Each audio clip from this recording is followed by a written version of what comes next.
Quero dar boa noite a todos, desejar boa noite a todos. Com grande felicidade que dou início a mais essa atividade do Centro de Capacitação do Conselho Regional de Química da Terceira Região. Agradeço a participação, a presença de todos, em particular do nosso palestrante de hoje, ou seja, quem vai dividir um pouco dessa experiência num tema tão valoroso para a gente, ou seja, um tema que trata de saneamento, uma empresa que tem como grande desafio garantir a qualidade da água potável chegando à casa das pessoas, em última análise, porque ela ainda é responsável pela produção dessa água potável, garantir o acompanhamento para que o esgoto seja tratado, e esse que foi um problema de tantas décadas começa a encontrar agora uma aceleração no processo de solução. Então, acho que esses desafios são postos, e é com grande felicidade que, em nome da presidência do Conselho Regional de Química da Terceira Região, do presidente Arley, eu convido o mestre em Química Ambiental pela UERJ, gerente-geral de Controle de Qualidade e Tratamento da SEDAI, vice-presidente estadual do Conselho de Recursos Hídricos aqui do Rio de Janeiro, o mestre Roberto Campos, que vai poder dividir um pouco conosco dessa expertise, dessa jornada que certamente não começou ontem, e vai ganhando elementos de tamanho desafio. Acho que a palavra é desafio, porque quando tudo está funcionando bem, a gente não percebe. E aí, quando dá um problema, o setor de qualidade é amplamente acionado e tem que mostrar soluções, tem que ser rápido, tem que dar conta, tem que garantir a qualidade do que está sendo ofertado ao cidadão, à população, e por trás desse papel, por trás dessa ação, um profissional da área de química, uma empresa ligada ao conhecimento que tem a química como alicerce, se faz presente e garante para a gente esse bem tão valioso. Então, Robson, desejo a você uma excelente apresentação, desejo aos nossos participantes que possam aproveitar ao máximo essa oportunidade, essa disponibilidade. Novamente, agradeço, tenho certeza que na pessoa do presidente Arley, a você, Robson, por essa sua disponibilidade, por dividir um pouco conosco dessa sua expertise. Uma boa palestra a todos.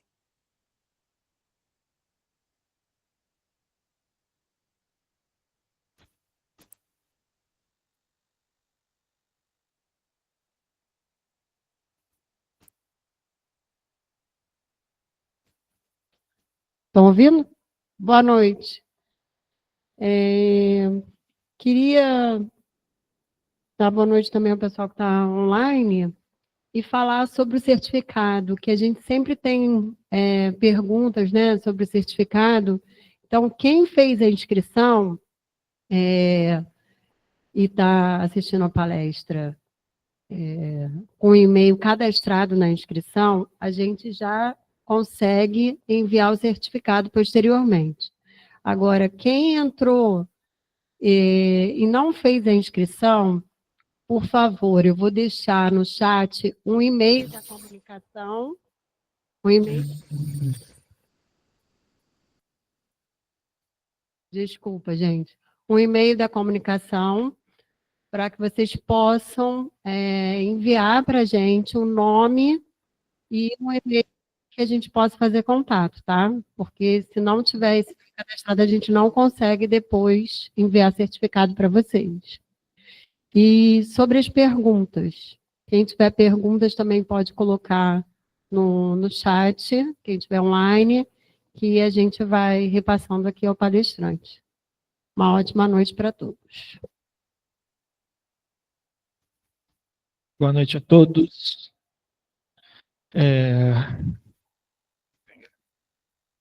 Meu nome é Robson Campos, eu sou mestre em Química Ambiental pela UERJ, estou gerente geral de Controle de Qualidade e Tratamento na SEDAI e vice-presidente do Conselho Estadual de Recursos Hídricos do Estado do Rio de Janeiro, que é o CRRJ. Inclusive, até acabei de sair de uma plenária do CRI, aconteceu, deve ter meia hora. As plenárias do Conselho Estadual de Recursos Hídricos, elas são mensais, e o CRI você tem você tem todo um arcabouço legal que vai normatizar a política de recursos hídricos a nível nacional, né? Então, você tem o Conselho Nacional de Recursos Hídricos, a Agência Nacional de Água, e a nível estadual você tem o Conselho Estadual de Recursos Hídricos, que é o órgão responsável por desenvolver a política estadual de recursos hídricos a âmbito estadual, tá? Então, eu estou lá nessa plenária, convido até vocês, quem quiser participar, é público, qualquer um pode participar das plenárias, mesmo não tendo, as instituições não tendo assento na cadeira, mas as reuniões são públicas, é interessante participar, porque a gente vê como que são discutidos assuntos relevantes da pauta da implementação da política de recursos hídricos dentro do Estado do Rio de Janeiro. E isso tem tudo a ver com o profissional da química, tá? O profissional da química, só falar um pouquinho sobre a atividade do profissional da química no setor de saneamento e no recursos hídricos, acho que é importante a gente falar sobre isso. O profissional da química, ele está dentro de no contexto de saneamento em dois campos, né? Ele vai estar no controle de qualidade, ou seja, realizando análises propriamente ditas, seja o profissional de nível médio, e o profissional de nível superior da química, ele vai estar, na maior parte dos casos, ou realizando análises mais complexas, ou atestando esses ensaios e assinando como representante técnico desses laudos, tá? Como que a gente chama de signatários autorizados, tá? Então, o profissional da química, ele aparece muito no controle de qualidade, seja no setor de saneamento, e também, de maneira geral, na política de recursos hídricos, porque a política de recursos hídricos ela precisa de dados para que a política se desenvolva, tá? E grande parte desses dados, é claro que há dados de diversas matrizes, mas um dos principais dados que nós temos são os dados oriundos dos laboratórios que realizam ensaios físico-químicos, biológicos ou microbiológicos, onde está atuando o profissional da química. Então, os dados produzidos pelo profissional da química também vão subsidiar o desenvolvimento da política de recursos hídricos, tá? E o profissional da química ele também vai aparecer no controle do processo propriamente dito, seja de tratamento de água, seja de tratamento de esgoto, ou no próprio desenvolvimento de projetos, estações de tratamento de água, estações de tratamento de esgoto, ou projetos que envolvam remediação ambiental. Então, o profissional da química, ele é um profissional do saneamento, né? Claro que o profissional da química pode trabalhar em diversos outros setores, mas ele é um profissional que é uma atividade que está profundamente relacionada ao campo do saneamento. E quando a gente está falando de saneamento, isso para a gente chegar lá, né? Então, quando a gente está falando em saneamento, todo mundo conhece o marco, né? Houveram vários marcos legais de saneamento ao longo da história, né? A gente tem um marco legal hoje em vigor que ele pretende universalizar o saneamento no Brasil, e esse marco legal ele foi pensado de uma maneira, ele foi construído em 2015, aprovado em 2016, e ele foi pensado de uma maneira em que a gente tinha uma realidade onde as companhias estaduais, na verdade, se você for contar essa história, a gente vai ficar aqui muito tempo, né? Mas fazendo um breve resumo, até para a gente entender o contexto do que a gente vai falar aqui, né? O saneamento, na maior parte dos estados do país, é tocado por empresas estaduais de saneamento, né? Na verdade, essa era uma realidade há 30 anos atrás, né? Então, à medida que os marcos legais de saneamento foram sendo aprofundados ou aprimorados, você teve cada vez mais uma participação do capital privado dentro dessa realidade, tá? Então, o último marco saneamento, ele teve um avanço maior porque ele determinou metas de universalização, né, e critérios para que empresas estaduais de saneamento pudessem apresentar os seus projetos de universalização. O que isso quer dizer? Vamos imaginar a empresa de saneamento de Roraima. Ela tem lá, pelo marco saneamento, metas a cumprir, tá? Então, ela tem que apresentar para a sua agência reguladora, num determinado prazo determinado pela lei, os recursos, e ela tem que provar isso, os recursos para atingir as metas de universalização daquele Estado, tá? Por que isso está lá no marco saneamento? Porque a realidade que a gente tinha das empresas estaduais era que elas não realizavam investimentos, né, para ampliação do sistema. E aí, bom, a gente poderia elencar aqui diversas questões, mas não vem ao caso, tá?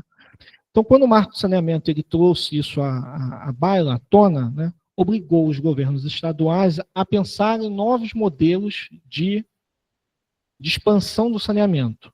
Tá? Então, você tem vários modelos de expansão do saneamento, onde você ou privatiza completamente a empresa estadual, ou você faz parcerias com a iniciativa privada, que são as famosas PPPs, ou você parte para um modelo, que é o modelo que a gente tem hoje no Rio de Janeiro, que é o modelo que a gente chama de regionalização. Tá? Então, a SEDAI, isso para a gente chegar aqui, né? A SEDAI hoje era uma empresa que detém um monopólio, que toda empresa de saneamento é uma empresa de monopólio natural, tá, né? Assim como empresa de energia e tal.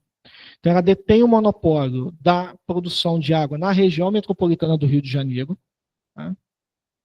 E ela fornece água não mais para o consumidor, ou seja, ela não é mais responsável pela distribuição de água.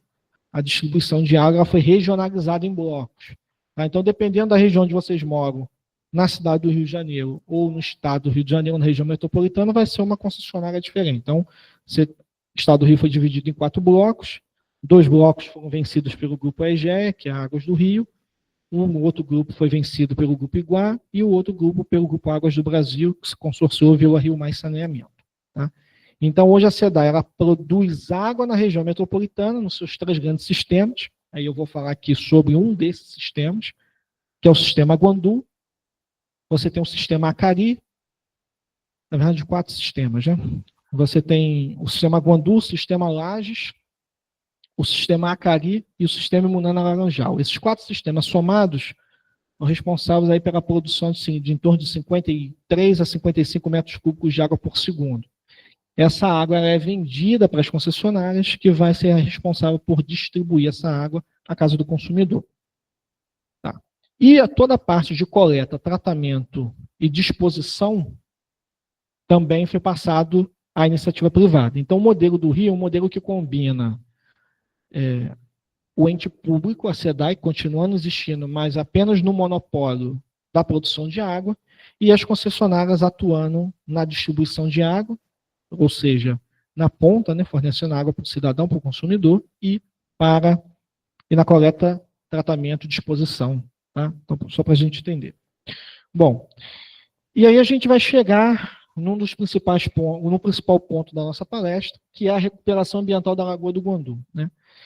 A Lagoa do Guandu, eu não sei quem conhece, quem já teve a oportunidade de visitar o Guandu, ou já esteve na estação, mas hoje a gente tem a facilidade aí do Google Earth, do Google Maps de olhar, né? Então, quem quiser dar um Google aí na região ali do Guandu, vai ver que existe ali um complexo lagunar. Esse complexo lagunar, eu vou avançar daqui a pouco para mostrar, ele se formou por conta da transposição, né? A região metropolitana do Rio de Janeiro ela é carente de recursos hídricos. Tá? Então, o recurso hídrico que nós temos na RMRJ, ela vem da transposição do Rio Paraíba do Sul, lá em Santa Cecília. Então, a gente transpõe ali entre 120 metros cúbicos a 160 metros cúbicos de água. Isso vai passar pelo complexo de aproveitamento da Light, que eu vou mostrar aqui daqui a pouco, e vai chegar na bacia do Rio Guandu. Bom, ok. Quando o Guandu foi construído, né, o complexo, né, do Guandu, ele foi construído ao longo das décadas, a grande parte dele foi construída ao longo das décadas de 40 e 60. Tá? As ampliações da ETA Guandu foram até meados da década de 90. Ainda teve obras de ampliação da estação de tratamento. Mas o complexo de captação, na década de 60, ele já estava concluído. Tá? Então, na década de 60, até a década de 60, aquela região era uma região rural. Inclusive, a gente tem uma elevatória lá chamada Elevatória da Zona Rural. Aí as pessoas perguntam, por que tem esse nome? Isso aqui está tudo urbanizado. Porque na década de 60, isto aqui era uma zona rural. Tá? Inclusive, no zoneamento, você pegar a parte dos mapas, lá está classificado como, na época, era classificado como zona rural. Tá? Então, era uma região sem urbanização. Tá? Então, vocês podem imaginar, se é uma região sem urbanização, a qualidade da água bruta, que é a água que a gente capta para chegar à estação de tratamento de água, uma água de excelente classificação. Tá? Inclusive porque ainda tem uma contribuição, uma pequena contribuição da água da represa de Lajes, que é uma água de excelente qualidade. Tá? Então, uma água excelente. Então, as décadas foram passando e o processo de urbanização foi se iniciando. Tá? Então, passou a década de 70, 80. Eu não sei se vocês conhecem a história, mas a Baixada Fluminense ela não foi pensada para ser urbanizada. Né? Ela foi pensada para ser uma espécie de zona tampão, porque ali é uma área, como diz o nome, de Baixada. Né? Mas a expansão da cidade, em vez de ter avançado no plano diretor da cidade do Rio de Janeiro, em vez de ter avançado para a Zona Oeste, como depois veio avançar nas décadas de 90, né, ela avançou Zona Norte adiante. Então, ela foi avançando pelos ramais da Central do Brasil. Né, ela foi avançando pela linha férrea. Então, a urbanização foi avançando naquela direção. E a Baixada foi se urbanizando de uma maneira descontrolada. E particularmente o Rio Guandu, ele não drena uma região urbanizada, densamente urbanizada. O Rio Guandu não. Mas dois rios que a gente vai ver aqui no mapa, que chegam no ponto da captação, eles passam por locais que hoje são densamente povoados, densamente urbanizados, e que na década de 60 eram só fazendas ou pequenas... basicamente, na década de 60, eram apenas pontos de parada da linha férrea central do Brasil. E aí aquilo ali foi se desenvolvendo. Tá? Então, ao longo das décadas, a urbanização foi avançando. Obviamente, coleta e tratamento de esgoto não acompanhou esse processo. E, portanto, esses dois rios foram se tornando cada vez mais degradados. Tá? Um processo de degradação que aí a gente vai discutir essas questões, que, de certa maneira, ainda está aí. Tá? E esses rios, eles não correm para o mar, nesse caso. Eles correm para uma lagoa. E aí a gente vai discutir esses aspectos ao longo da palestra, sobre eutrofização, nutrientes e tal. Então, a gente está falando sobre o desafio da SEDAI na pós-concessão dos serviços de tratamento de esgoto e distribuição de água, de como enfrentar um desafio que, de fato, não é um desafio da empresa de saneamento, que isso é uma coisa interessante da gente pontuar. Esse desafio é um desafio da sociedade, né? Não é da empresa de saneamento. É claro que a gente vai discutir que a SEDAI, como empresa de saneamento, ela não teve muitas opções. Ou ela atuava, ou ela intervinha, ou ela... Porque a água é o nosso produto, né? Uma estação de tratamento de água, né, ela é uma indústria. Inclusive, aqui, pelas normas do CRQ, inclusive, ela é considerada uma indústria. Então, nós somos uma indústria de tratamento de água. E o nosso insumo é água bruta. Né? Então, o insumo, qualquer indústria, você pega um insumo, vai manufaturar aquele insumo para ter o teu produto final. Né? No nosso caso, o nosso insumo é água bruta. Então, assim, como que a SEDAI intervém diretamente no manancial para ter uma melhor água bruta? Né? Então, aí também tem algumas questões históricas de entendimento na própria gestão da empresa sobre isso. E aí a gente vai avançar. Tá? Então, o que a gente está falando é como a SEDAI está vencendo esse desafio posto da urbanização desenfreada na Baixada Fluminense, que trouxe uma degradação de dois rios que conflui no ponto da captação. Então, contextualizando, acho que a foto deu uma, mas não tem problema, eu explico. Aqui é o Rio Paraíba, ele tem laser, deixa eu ver aqui. É o meu botãozinho, vamos ver aqui se vai. Ó. Aqui no cantinho é o Rio Paraíba do Sul, tá? Isso aqui deve ser Paraibuna ou Santa Branca. Então, daqui está correndo o Rio Paraíba do Sul, né, aqui Volta Redonda, chegou aqui. Aqui é onde ocorre a transposição na UE Santa Cecília, que fica lá em Barra do Piraí. Né? Então, aqui você tem a transposição de em torno aí de 120 a 160 metros cúbicos de água do Rio Paraíba do Sul. 2/3 do Rio Paraíba do Sul são transpostos aqui. Um valor impressionante, né? Essa transposição, ela originalmente, ela não foi pensada para para a produção de água, muito pelo contrário, ela foi pensada para a produção de energia elétrica. Tá? Isso aqui é um complexo. Opa, desculpa. Isso aqui é um complexo de produção de energia elétrica da Light, que também foi construído antes da estação de tratamento de água do Guandu. Tá? Bom, então vai passar aqui por uma série de represas fio d'água e por uma série de processos de aproveitamento de energia até chegar o reservatório de Ponte Coberta, onde você tem a usina Pereira Passos, que é quem de fato regula pela resolução da ANA a vazão do Rio Guandu. Quem governa para a gente a vazão do Rio Guandu é a usina Pereira Passos. Tá? E aqui ainda tem a represa de Lajes, onde a gente tem um sistema Lajes, vocês vão ver que a defluência da represa de Lajes, tá? Ela também vai contribuir para o Rio Guandu. Tá? Então, o Rio Guandu, nesse ponto aqui, deve estar com 160, 170 metros cúbicos. Ele vai ter alguns afluentes a posterior, pequenos afluentes. Tá? O afluente mais considerável dele aqui, antes de chegar no ponto da captação do Guandu, é o Rio Santana, que vem ali de Japeri. Tá? Em torno de 6 metros cúbicos, então uma vazão muito pequena, considerada a vazão do Rio Guandu. Tá? Ok. Então aqui a gente pode dizer que a qualidade da água é excelente. Primeiro porque aqui, isso aqui tá, você não tem núcleos urbanos aqui.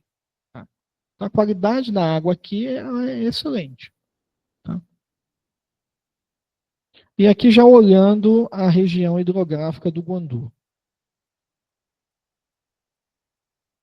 Então aqui Ribeirão das Lajes e aqui o Rio Guandu. Um seropédica e a estação de tratamento de água fica mais ou menos aqui. Tá? Então essa aqui é a bacia, que a gente chama bacia hidrográfica do Rio Guandu, que inclusive pega uma parte aqui de Mangaratiba, que esses rios aqui drenam para a represa de Lajes, e a represa de Lajes está dentro da bacia do Rio Guandu. Tá? Então o Rio Guandu, ele é um rio, é um rio artificial? Mais ou menos. Como assim? Ele já existia de fato, né? Mas ele teve a sua calha agigantada, vamos chamar assim. Tá? Inclusive, não sei se vocês conhecem outra curiosidade, Guandu é um feijão. Tá? O nome Guandu vem dessa planta que é muito comum nas margens desse rio, chamado guando. Algumas pessoas na zona oeste ali do Rio de Janeiro, Campo Grande, chamam de guando. Né? Inclusive é vendido, inclusive se come, é comestível. Tá? Então o Rio Guandu ele tem esse nome por conta dessa planta chamada guando ou guandu. Tá? Avançou. Peraí, vamos lá. Não tem problema. Aqui é o ponto da captação. Tá? Então aqui é onde você tem, que a gente chama isso aqui é a barragem principal, tá? 7 comportas. Aqui tem uma história legal. Aqui é onde a gente tem um flutuante, né, onde vai fazer ali uma espécie de barreira contra resíduos mais grosseiros, tá? Pneus, tipo sofá, esse tipo de coisa, né? E aqui a gente tem essa estrutura que era chamada de língua do Lacerda. Tem esse nome por causa do ex-governador Carlos Lacerda, né, que era muito famoso por ter uma língua ferina. Isso aqui é chamado de língua do Lacerda, até porque o Lacerda inaugurou esse complexo. Tá? Vocês veem como é que é a robustez do sistema. Bom, então aqui a gente já vê um complexo lagunar. O Rio Guandu, deixa eu ver se na outra foto dá para ver melhor. Mas vou mostrar na outra e aqui. Então aqui a gente tem o que a gente chama de tomada de água, ou seja, onde há a tomada d'água para a estação. Daqui a água vai para o chamado baixo recalque do Guandu. Na verdade, aqui vai passar por 2 túneis, chamado túnel velho e túnel novo. Depois vai para o baixo recalque do Guandu, que é uma estação de bombeamento, uma estação elevatória que vai jogar essa água, vai levar essa água até a caixa de tranquilização da estação de tratamento de água do Guandu. Bom, aqui no canto esquerdo, do meu canto esquerdo, de quem está virado assim, nós temos o Rio Guandu. Então o Rio Guandu ele vem correndo aqui pela esquerda, tá? E aqui a gente tem as lagoas. De frente aqui, essa aqui é a chamada Lagoa Grande, ou Lagoa Maior. E aqui, a Lagoa Pequena ou Lagoa Menor. Tá? Essas lagoas, não existiam, claro, né? essas lagoas se formaram, né, ao longo das décadas. Tem até uma foto legal, não consegui colocar, quando foi inaugurado, né? Quando foi inaugurado o complexo, né, o Rio Queimado, que a gente vai falar sobre ele, o Rio Queimado e o Rio Ipiranga, eles desembocavam no Rio Guandu. E aí, provavelmente, por conta da altimetria da região, que também é uma baixada, isso daqui, né, foi formando essa lagoa ao longo das décadas. Tá? Hoje é uma lagoa. Tá? Não tem uma alta profundidade, eu vou falar sobre ela, mas é uma lagoa. Tá. Então, aqui, ó. Tá vendo? Ó? Então, o Rio Guandu está vindo aqui à esquerda, ó. E ele vai caminhar aqui à esquerda até chegar aqui. Tá? Aqui é a lagoa maior do Guandu. E aqui é a lagoa menor do Guandu. Tá? Aqui é uma outra visão, onde a gente vê aqui a lagoa maior, a lagoa menor e o Rio Guandu vindo aqui. Essas diferenças de coloração, bom, quem estuda, quem já viu aquele fenômeno da mistura das águas, né, do Rio Negro com o Rio Amazonas, já está familiarizado, né? São rios de características diferentes, tá? O Rio Guandu, isso aqui provavelmente foi uma época de verão, né? O Rio Guandu no verão, por conta ali do Rio Santana, né? Porque, aqui, deixa eu mostrar aqui uma coisa para vocês. Na prática, né, isso aqui funciona como decantadores, né? Então, assim, a água que vem, principalmente aqui, Sapicega Paracambi. Então, a água que vem daqui não vem com uma turbidez, não vem com uma turbidez muito elevada, tá? Só que a gente tem um afluente aqui, que é o Rio Santana, que corta uma região de muitos morros. Geralmente, quando chove muito nessa região, o Rio Santana aumenta muito de turbidez e aí vai contribuir no Rio Guandu, a turbidez do Rio Guandu também aumenta, tá?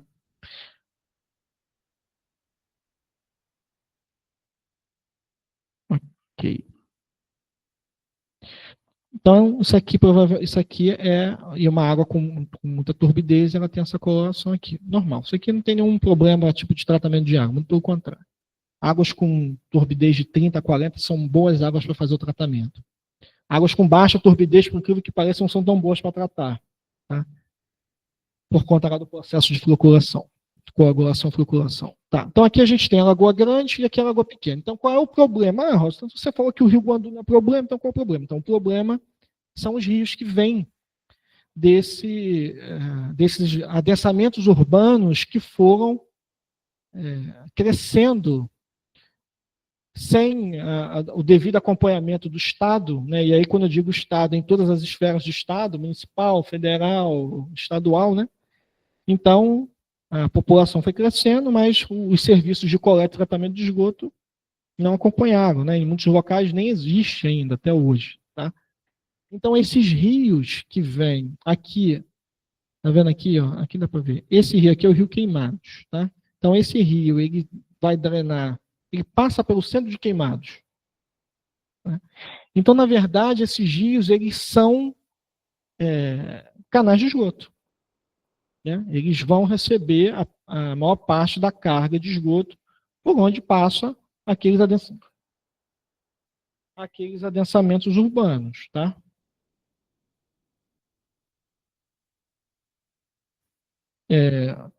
E aqui no canto o Rio Ipiranga. Então o Rio Queimados ele vai passar ali por Queimados, depois ele passa pelo Distrito Industrial de Queimados, que é uma outra problemática. Né? Pedindo, gente, deixa eu desligar o som aqui, é melhor.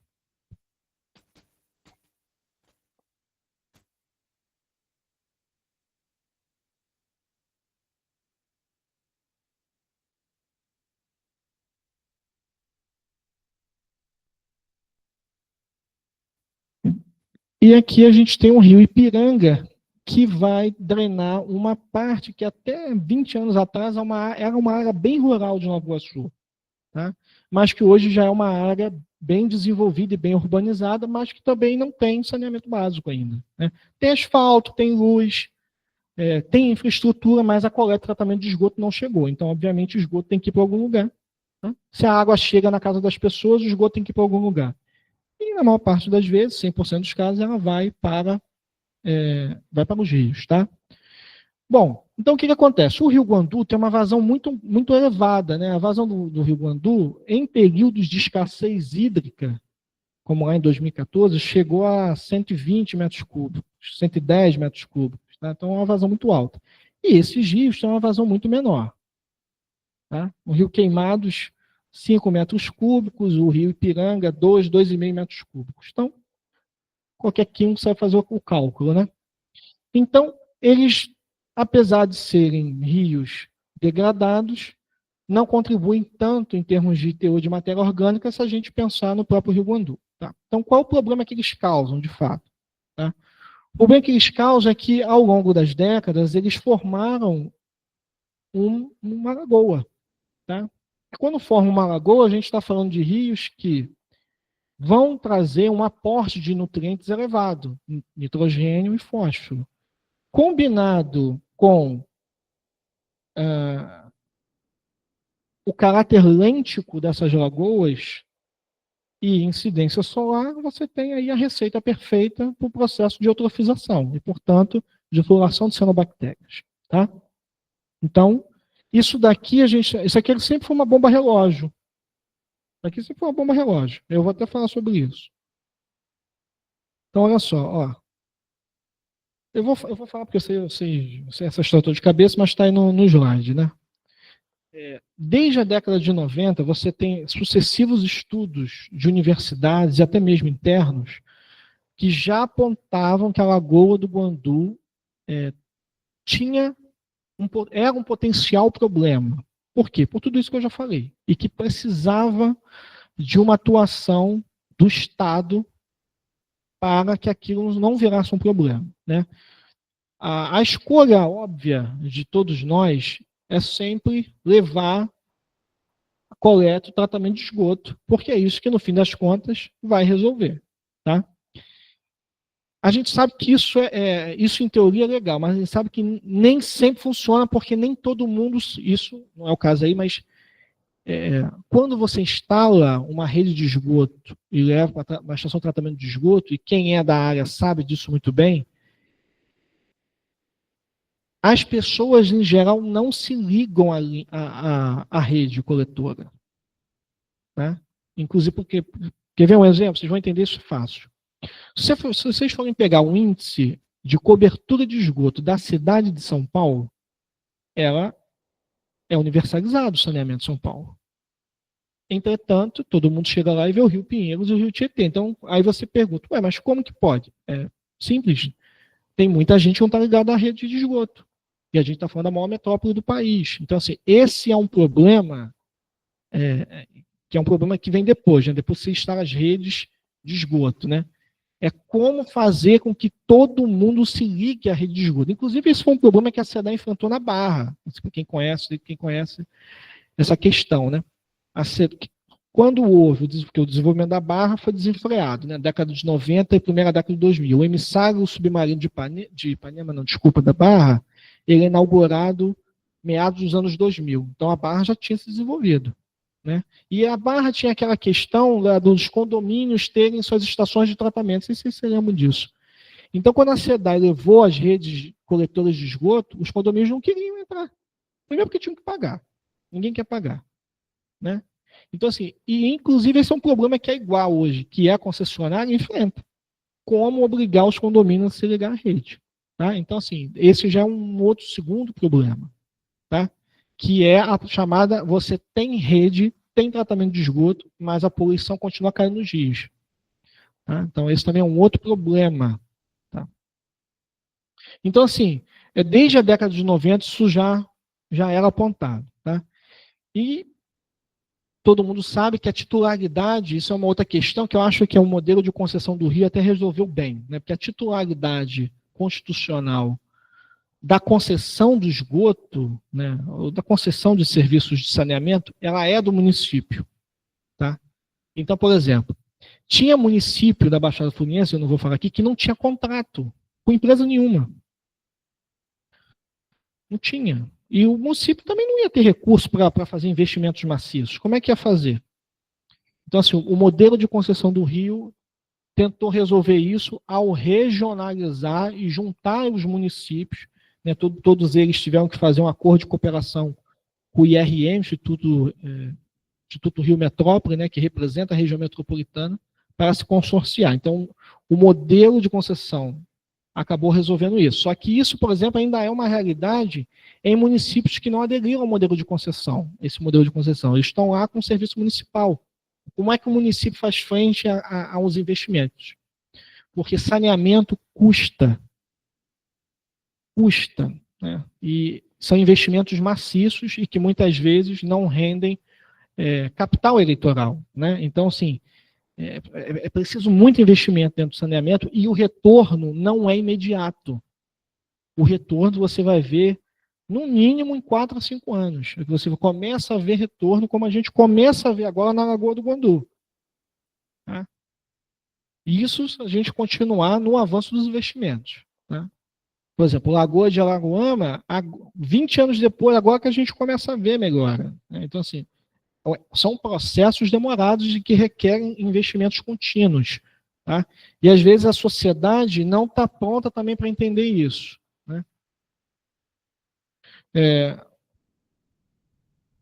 O que então tá? Isso que eu já falei. Então, elevadas concentrações de fósforo e nitrogênio já indicavam níveis hipertróficos das lagoas, então as lagoas já tinham um nível de nutrientes elevado por conta desses fatores que eu já tinha falado, né? E a Lagoa do Guandu, ela se comporta de certa maneira como um reservatório. Ela não é um reservatório, mas ela acaba se comportando como um reservatório, tá? Eu não sei quem já foi em São Paulo recentemente, né? Mas São Paulo, a região dos lagos também convive com isso de certa maneira, né? São Paulo, o sistema de abastecimento, o nosso sistema de abastecimento no Rio de Janeiro é o que a gente chama de captação manancial de superfície, ou seja, eu estou captando um rio, ainda que tenha. Ah, não, tem que apontar para cá. Pagou de voltar. Foi não, pagou. Não, foi não. Destravou.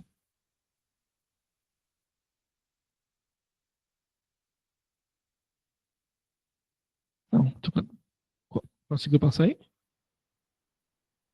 Tá. Foi.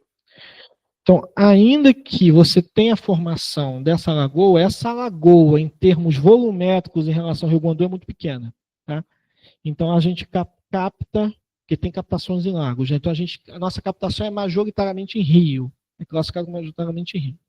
São Paulo, você tem uma série de represas. Guarapiranga, Bires, Cantareira, ou seja, é uma captação em reservatório. Tá? Qual é o problema de captações? Por exemplo, a região dos lagos é a Lagoa de Ortunaíba, captações reservatórias. Qual é o problema de captações reservatórias? Também é o problema que, se você tiver poluição difusa, ou seja, elevadas concentrações de fósforo e nitrogênio aportando nesse reservatório, o reservatório por si só tem um caráter lêntico. O que é lêntico, né, gente? É o tempo de retenção, detenção da massa líquida naquele sistema. Tá? Ou seja, o tempo que demora para uma partícula, vou pegar uma partícula, né, se renovar dentro daquele sistema. É o tempo de detenção. Tá? Então, reservatórios têm tempo de detenção da massa líquida elevado. Tá?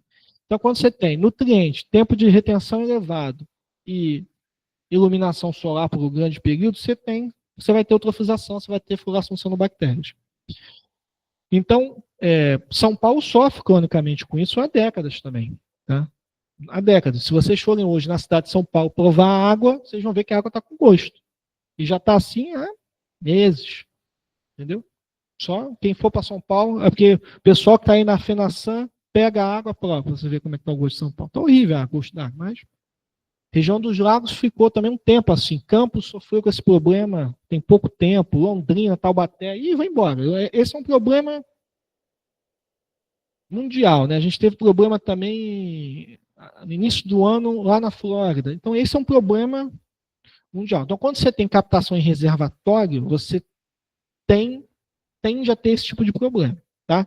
Quando produz só amibe e geosmina, que são os compostos que a gente vai falar aqui que dão gosto na água, tudo bem, dá um desconforto sensorial, né? Mas não vai matar ninguém. Agora, quando você tem floração de cianobactérias, você tem risco de produção de cianotoxinas. Né? Então, isso é uma questão. Tá? Bom, então a Lagoa do Guandu, ela acaba se comportando como um reservatório. apesar de, historicamente, não ter sido essa a ideia original, mas formou-se ao longo do tempo, né? E a gente não capta a água, mas acabou que se formou aquilo ali, né? Com o tempo, tá? Então foram pensados... Ah, tá. Peraí, deixa eu ver uma... Ah, tá. Então, o que nós tivemos? Aí, você tinha, então, o que eu chamava de bomba relógio. O problema podia acontecer a qualquer momento, tá? Bastava que, porque se você já tinha nutriente, excesso de nutrientes, e já tinha uma carga de detenção elevada, o que só precisava? Um verão seco, como teve nesse período. Então, 2020, verão 19, 20, 20, 21, nós tivemos um verão extremamente seco, ou seja, pouca chuva, tá? Porque quando você tem chuva, os rios aumentam seu volume, tá? E essas lagoas também, você diminui o tempo de detenção delas, tá? Então você teve nesses 2 verões um período de insolação solar longo sem chuvas. Então, aí você juntou os 3 elementos de equação que precisava para ter uma floração de cianobactérias, tá? E foi o que teve, tá? Então a gente chegou a ter lá na Lagoa do Guandu, nós chegamos a ter... Aí, quando você tem uma floração de cianobactéria, você tem que identificar qual cianobactéria. Porque cianobactéria tem... Inclusive, cianobactéria é o ser mais antigo do planeta. É um dos seres mais antigos do planeta. Né? Extremamente resistente. Você tem que identificar qual é para saber se ele tem algum tipo de potencial tóxico, ou seja, produzir uma cianotoxina que pode afetar, né? Ou uma neurotoxina, uma hepatotoxina, tá? Então, nós tivemos ali a produção, uma floração. Quando você tem floração, geralmente é um gênero que vai se destacar, de cianobactéria, geralmente, tá? Pode ter um segundo ali, mas em geral é um só, tá? Que vai ganhar a competição. E, no caso lá do verão de 2019 e 20, foi o gênero Panctotrix sp, que é um gênero de cianobactérias chamado filamentoso. Ou seja, são filamentosas, né? Como se fossem filamentos. Tá? Porque você tem outro tipo que são os picoplânctons, que são pequenos, são menores. São esféricos, vamos chamar assim. E eles chegaram a densidades acima de 1 milhão. Isso é uma densidade muito elevada. Tá? E, bom, se você teve isso, e aí é aquele caminho da eutrofização. Né? Você ocorre a floração, esgota o nutriente esgota. Ali, no caso, não esgotava, porque aqueles rios ainda continuavam chegando. Então, você não esgotava de fato, mas como o crescimento é exponencial, né? Então, em alguns períodos esgotava a concentração de nutrientes. E aí ocorre um processo chamado de morte. Elas morrem. Tá? E quando elas morrem, você tem cianobactérias que vão produzir toxina na morte, no ciclo, ou seja, morreu, produz a toxina, ou produz durante o seu ciclo de vida. Tá? Então, por exemplo, o gênero Panctotrix, ele tem uma característica. Ele, no ciclo de vida, ele vai produzir o 2-MIB, que é um composto, tá? E na sua morte, ele vai produzir um outro produto, um outro subproduto, que é a geosmina. Tá? E foi o que aconteceu então no verão, que dá o gosto, que são, inclusive esses compostos estão na beterraba. Quem come beterraba está comendo geosmina, né? Eles estão lá na beterraba, esses compostos. Bom, quem não gosta de beterraba, né? Eles estão lá. E a gente teve essa produção em larga escala. Né? Agora, qual é o risco? O risco é que esse gênero produzisse, por exemplo, microcistina, que é uma toxina perigosíssima, que inclusive tem aquele famoso caso de Caruaru, lá em Pernambuco, onde vários pacientes de diálise vieram a falecimento, porque a água daquela região estava com microcistina. Tá?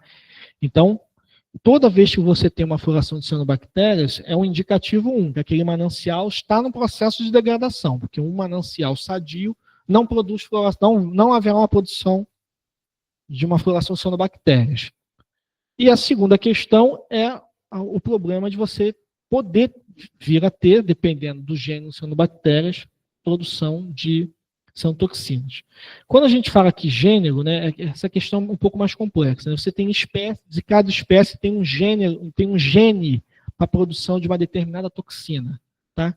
Essa, para a nossa, vamos dizer que para a nossa alegria, não produzir a microcistina. Tá? Mas o que a gente tem que atuar é nas causas, né, para que a eutrofização não ocorra. Bom, vamos avançar. Bom, então todo mundo que viveu no Rio de Janeiro conhece, isso foi muito divulgado, né? Agora sim, se as concentrações de MIB e geosmina estivessem, por exemplo, como estão na cidade de São Paulo, hoje, provavelmente ninguém perceberia. Apesar que a água de São Paulo, para mim, está muito ruim. Mas não teria dado tanto alarme à população. Por que deu um alarmou à população? Porque a fluoração foi tão grande, tão grande, tão grande, que os níveis de MIB e geosmina ficaram muito elevados. E o MIB geosmina, o MIB dá o que a gente chama de gosto de asa de barata. Parece até coisa de poção, né? De alquimia, né? Se você for olhar nos standamentos, né, que é o handbook dos químicos, de análise, né? Você vai ver lá que o 2-MIB ele dá o gosto de asa de barata. E a geosmina dá o gosto de terra, o gosto de mofo, né? Que todo mundo, gosto de terra, na verdade, tá? No caso do Rio de Janeiro, né, nesse verão, como a fluoração foi muito elevada, né, a produção foi muito alta, então a água ficou com um gosto muito ruim de barro. Tá? O que alarmou a população, que óbvio, por questões óbvias, repudiou aquela água, que era um gosto muito forte. Tá? Mas é um gosto que está presente em várias cidades do país, neste momento que eu estou fazendo essa palestra. Tá? Então, sim, só para vocês saberem isso, tá? Inclusive a água da cidade de São Paulo. Tá? Bom, o que então a gente percebeu, né? Aí foi aquilo, né? Houve toda aquela notícia da mídia, né? Muita gente opinando o que poderia fazer. Tá. Aí a gente vai voltar num papo que eu tive aqui no início, né? Uma das questões que a gente percebeu, que é até um assunto que eu e o Arle, a gente já conversou muito sobre isso, né, há anos atrás, né, era a falta de infraestrutura analítica que a SEDAI tinha. É um problema, que na verdade também é um problema das empresas de saneamento de maneira geral. Tá? Felizmente a SEDAI resolveu. Tá? O que é a falta de infraestrutura analítica? Tá? As empresas de saneamento no Brasil, elas têm um sistema chamado Vigiágua, tá? Estou vendo que tem meus colegas ali do meio ambiente de Nova Iguaçu, eles conhecem muito bem o sistema, que é o Vigiágua, que é um sistema onde que é a vigilância sobre a potabilidade da água, que é um sistema que vem lá da portaria 888, lá do Ministério da Saúde. Bom, as empresas de saneamento, elas são obrigadas, então, a fazer uma série de análises para garantir a potabilidade de água. Até aí tudo certo, tudo lindo, maravilhoso. Tá? Mas qual é a realidade das empresas de saneamento públicas e privadas? Das duas. Tá? Faz as análises para cumprir. Não. E aí o que acontece a maioria das vezes?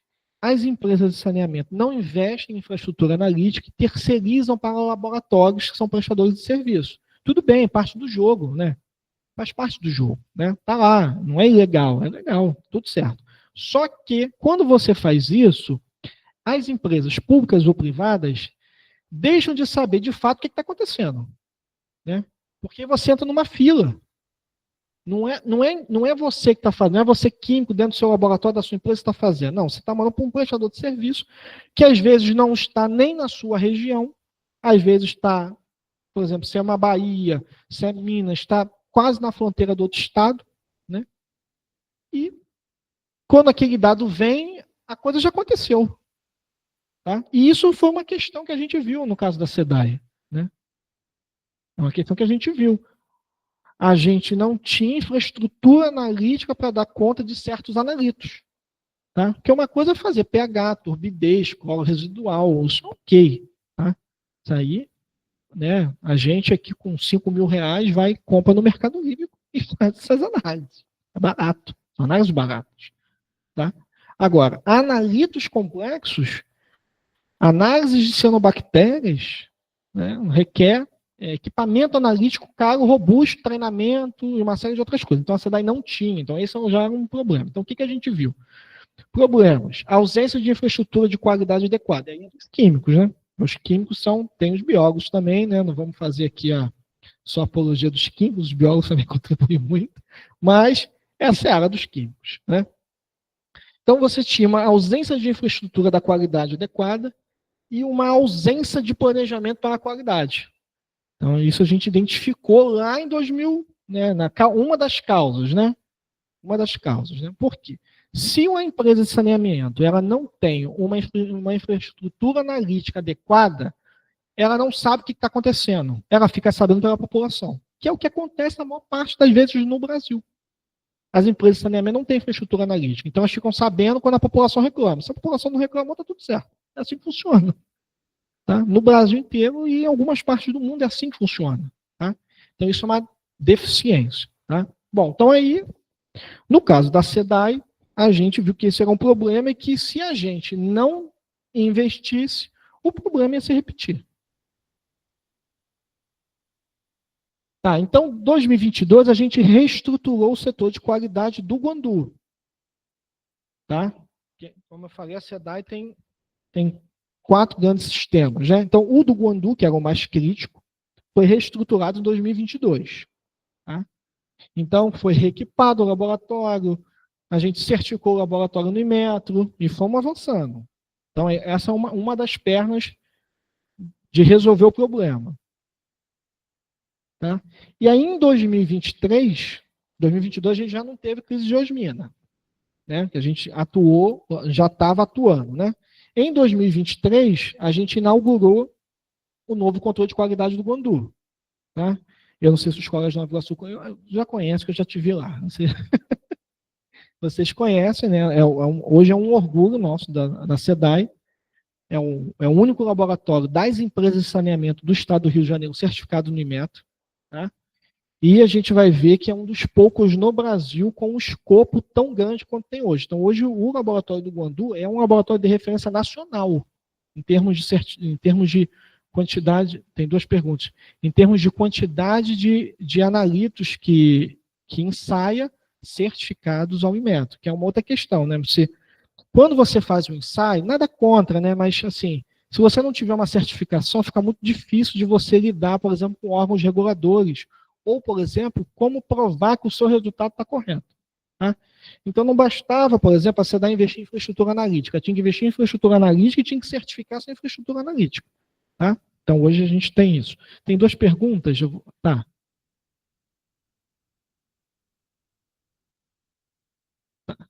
Vamos ver aqui. Tem 2 perguntas de 2 colegas. Vamos ver se consigo responder, né?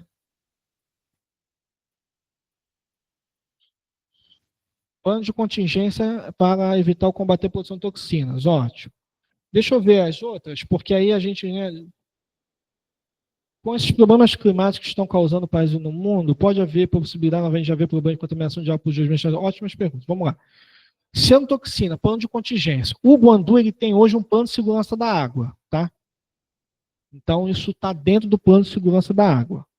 Então, ele tem esse plano. E a bacia do Rio Guandu tem também um plano de contingência, que é o plano de contingência aprovado pelo Comitê Guandu.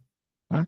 Então, quando tem qualquer tipo de evento extremo, a SEDAI ela vai seguir, no caso interno, o plano de segurança da água, que é uma normatização exigida pela portaria 888, ou o plano de contingência que foi aprovado pelo Comitê Guandu, do qual a SEDAI é um usuário da bacia. Tá bom? Sobre a segunda pergunta, sobre eventos climáticos, olha, eu vou falar mais um pouquinho sobre isso.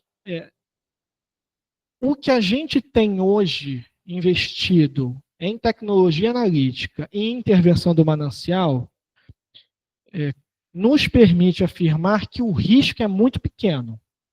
Só que eu, como sou da área de gestão da qualidade, risco sempre há. Né? Um risco sempre existe. E pode ser baixo, improvável, mas o risco sempre existe. Tá? Então, assim, O que eu posso falar para a sociedade, para tranquilizar, hoje a SEDAI tem ferramentas, como já mostrou, a gente já deve estar indo para o 5º ou 6º verão 100, que nos asseguram o controle dessa lagoa e a recuperação dessa lagoa como um manancial, que a gente vai falar sobre isso daqui a pouco. Tá? Entretanto, o risco sempre há, porque se a gente falar que não tem risco, a gente se acomoda. Tá? Vamos lá. Em 2023 a gente inaugurou, isso foi divulgado na mídia, RJTV e tal.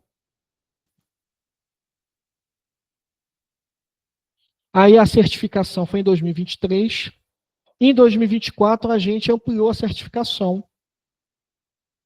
e nos tornamos aí entramos no top 5 dos principais laboratórios de empresa de saneamento no Brasil. Então a gente tem hoje no estado do Rio um laboratório de referência. Tá? Na área de saneamento. Então, isso dá muita tranquilidade, por exemplo, para mim, como chefe do controle de qualidade da parte de tratamento, de tranquilizar a população que hoje a gente tem um raio-x sobre os nossos mananciais. A gente sabe exatamente quais são os riscos, o que pode acontecer, como a gente tem que atuar. Tá? E garantimos também, por conta disso, a potabilidade da nossa água dentro dos critérios da portaria 888. Tá? Nossa água, por exemplo, está muito melhor que a de São Paulo. Fazendo aqui uma brincadeira com os paulistas. E aí, né, isso foi ganhando a mídia, né? O Libra ele teve mais de 50 citações em reportagens e postagens nas redes sociais ao longo dos 2 anos. Né? A gente acabou criando um grupo de sommelier da água, para provar a água, né? Porque isso acabou sendo até uma exigência, né, da própria população. Né? E é normal, eu entendo isso como muito natural. Né? A população passou, aquilo ali foi um evento traumático para muita gente. Então, assim, hoje a gente não admite água ter gosto de nada. Tá? Então, você pode beber água da SEDAI tranquilamente. Tá? Que ela passa por uma série de testes de qualidade hoje. Tá, e aí, olha só. Então, isso daqui era como estava o complexo lagunar naquele verão. Olha a cor. Verde caldo de ervilha. Ou verde caldo verde, aí depende. Tá? E essa mancha preta aqui, o que vocês acham que é? É esgoto. Tá? Então, assim, aquele verão, é o que eu tinha falado, a bomba relógio estava pronta. E o Rio Guandu está aqui, ó, que tem a maior vazão, que é o que vai dar a turbidez elevada, né? Então você vê que até a mistura, até favorece na mistura, mas não tem jeito, né? A produção de MIB de osmina é tão elevada nessa lagoa grande que o poder de diluição do Rio Guandu não dava conta. Impressionante, né? E o que acontece? MIB de osmina são álcools terciários. Então, são moléculas extremamente estáveis. Então, o tratamento convencional de água não remove. Não remove, é difícil de remover. Na verdade, o tratamento convencional não remove nem 5%. Então, para remover esses compostos, você precisa de tratamento avançado. Então, a SEDAI também teve que fazer isso, teve que fazer investimento em tratamento avançado. Então, por exemplo, hoje o Guandu ele tem uma planta de carvão ativado operacional. Qualquer problema, usa carvão ativado. E isso é ótimo, porque o carvão ativado, ele não só remove esses compostos, quanto diversos outros compostos. Então, isso também dá muita segurança para a SEDAI e para a população. Tá? E foi esse carvão ativado, não sei se vocês lembram também, que resolveu o problema lá na porção leste da Baía de Guanabara, quando houve aquele incidente do tolueno, que até hoje a gente não sabe explicar o que aconteceu lá. Sabe-se que apareceu o tolueno da água. Agora, se foi o Comperj, se foi Transpetro, a investigação conduzida pelo INEP, pela Polícia Civil, não chegou a nenhum culpado. Mas o que resolveu também foi o carvão ativado. Se não tivesse o carvão ativado. Tá? Então, o que a gente percebe hoje, eu acho que isso responde o colega aí das mudanças climáticas. A SEDAI já entendeu e está investindo nisso, que as estações de tratamento de água precisam cada vez mais ser resilientes e precisam ter tratamento avançado para, em momentos de eventos extremos, seja natural ou artificial, tenha capacidade de manter a sua produção de água. Tá?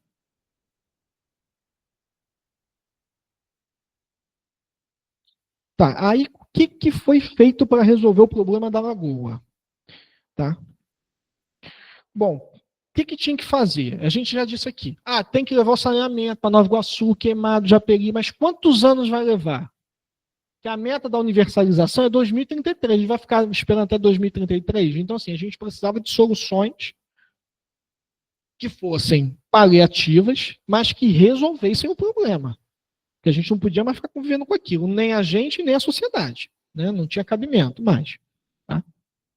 E o que aconteceu? A população de São Paulo já se acostumou ao gosto da água, porque o gosto não é muito, não incomoda muito. A população do Rio de Janeiro, por aquele evento onde o gosto estava muito forte, ela gerou um trauma. Então, qualquer gostinho daquele na água já era repúdio. Então, assim, não pode ter nada.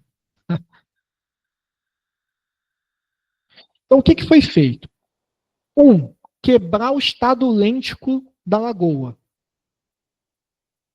Ou seja, eu diminuí o tempo de detenção da massa líquida na lagoa. Então, o que foi feito? Se você pegar, vou ter que voltar para bastante para vocês entenderem.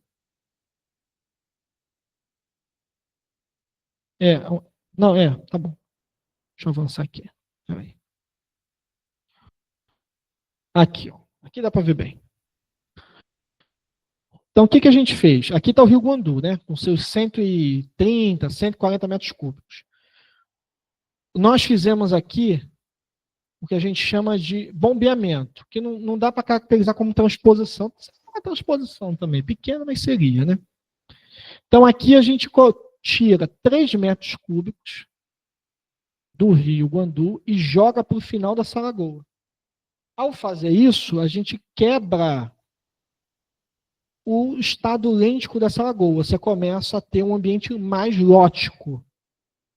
Então, o desenvolvimento de cianobactérias, ele já muda o perfil. Ambientes lênticos vão ocorrer o desenvolvimento de cianobactérias filamentosas, que são, em geral, as que têm mais risco.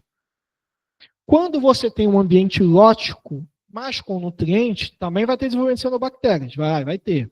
Mas de um gênero que causa menos risco, que é o picoplâncton. Tem alguns gêneros com risco ali, mas em geral não se desenvolve muito bem também em ambientes lóticos. Então aqui você já quebrou uma perninha dessa equação. Então essa equação já não vai chegar ao resultado final. E a outra coisa é que a gente precisava de alguma maneira resolver o problema do Rio Queimados. Aí haviam 2 propostas. Uma, construir aqui uma segunda barragem. Eu acho que talvez alguém deve conhecer esse projeto. Aqui se construiria uma segunda barragem, se represaria essas 2 lagoas. Qual era o problema de fazer isso? Acabou que esse projeto eu até fui uma das pessoas que batalhei contra o projeto. Qual é o problema de fazer isso? Primeiro, porque você queria criar uma segunda barragem. Então, o risco, porque aí vinham os eventos climáticos extremos, esses rios aqui, eles estarem transportando mais volume do que estava dimensionado, eu tinha um medo danado disso. Tá? Dessa barragem acabar não suportando, por exemplo, eventos climáticos extremos, e simplesmente romper aqui na boca da nossa captação. Já pensou o caos? Qual é o segundo problema dela? Ao fechar as 2 lagoas, isso aqui ia virar um poção. Ia virar uma lagoa de estabilização. E aqui você tem uma comunidade de pescadores que sobrevive do pescado. Então você ia inviabilizar a vida de dezenas de famílias. Quem ia pagar essa conta? Então tem isso, né? Então tinha esses dois riscos. E o segundo risco, terceiro risco, era que ele foi projetado para aguentar uma determinada vazão. Aí ele tinha um túnel extravasador. Então ele tinha um risco de, numa chuva forte, claro, a estrutura, tal, se fosse bem feita, não romperia. Mas ele, numa chuva forte, ele ia extravasar. E ele ia extravasar o quê? O que estava acumulado aqui, né? Então, assim, era um problema, de difícil execução, de muito difícil execução, era uma obra de engenharia muito difícil de ser realizada, tá? E que muito provavelmente estaria mais problemas do que solução. Tá? Ok. Aí, bom, então o que a gente vai fazer agora? Aí o que nós fizemos? Nós fizemos uma unidade de tratamento de rio aqui no Rio Queimados, que o Rio Queimados é o principal rio, né? Foi pensado fazer uma unidade de tratamento de rio no Rio Queimados e no Rio Ipiranga. O Rio Ipiranga ainda está em fase de projeto. O do Rio Queimados está funcionando plenamente, é uma maravilha. O que é uma unidade de tratamento de rio? Para quem é da área de tratamento de esgoto, vai lembrar. É uma unidade de tratamento primário quimicamente assistido. É isso. Ou seja, você vai tratar o rio na cara do rio. Tá? E como o tempo seco, né, ela também tem uma limitação. Também, porque é igual o tempo seco. Né? Se tiver uma chuva muito forte, obviamente que ela não vai operar, igual o tempo seco. Tá? Só que chuva muito forte. Então, na maior parte do tempo, ela está operando. E ela está operando tirando nitrogênio e fósforo desse rio. E dando a esse rio uma característica de IQA melhor. Tá? A gente tem o Rio Queimados, a montante dessa unidade de tratamento de rio, tem um IQA de 15 a 20, que é um IQA baixíssimo. Baixíssimo. É um rio morto. O Rio Queimados é um rio morto. Tá? Após a unidade de tratamento de rio, o IQA já sobe para 45, 50. Tá? E os índices de fósforo zeram. Então, o que a gente deixou de ter? Que era o principal contribuinte. A gente deixou de ter aporte constante de nitrogênio, fósforo e matéria orgânica nessa lagoa. Pronto, aí você estava com tudo pronto para essa lagoa começar a se recuperar. Tá?